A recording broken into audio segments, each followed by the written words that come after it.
America అధ్యక్షుడు Donald Trump ఆరోగ్యంపై ఊహాగానాలు సామాజిక మాధ్యమాల్లో వెల్లువెత్తుతున్నాయి. 79 ఏళ్ల ట్రంప్ ఆరోగ్యం సరిగా లేదని ఎక్స్లో కొన్ని రోజులుగా చాలా మంది పోస్టులు పెడుతున్నారు. దీనికి తోడు అనుకోని విషాదం ఏదైనా జరిగితే తాను పగ్గాలు స్వీకరించడానికి సిద్ధంగా ఉన్నా అంటూ ఈ నెల 27న ఓ ఇంటర్వ్యూలో అమెరికా ఉపాధ్యక్షుడు జేడీ వాన్స్ చేసిన వ్యాఖ్యలతో ఒక్కసారిగా ట్రంప్ ఆరోగ్యంపై వార్తలు మరింత జోరందుకున్నాయి.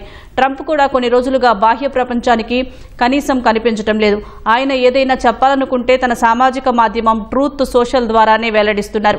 శ్వేత సౌధం షెడ్యూల్లోనూ ఎలాంటి పబ్లిక్ ఈవెంట్లు లేకపోవడంతో అనుమానాలు మరింత పెరిగాయి. గత 24 గంటలుగా ట్రంప్ కనిపించట్లేదని, మరో 2 రోజులు ఎలాంటి పబ్లిక్ మీటింగ్లు లేవని, అసలు ఏం జరుగుతోందో అని పలువురు నెటిజన్లు పోస్ట్ చేశారు. మరోవైపు ఇవన్నీ ఊహాగానాలే అని ట్రూత్ సోషల్లో ట్రంప్ పోస్టులు పెడుతున్నారని మరికొందరు నెటిజన్లు పేర్కొన్నారు. ఈ ఊహాగానాలకు ట్రంప్ తెరదించారు. వర్జీనియాలో కుటుంబ సభ్యులతో కలిసి ట్రంప్ గోల్ఫ్ ఆడుతూ కనిపించారు.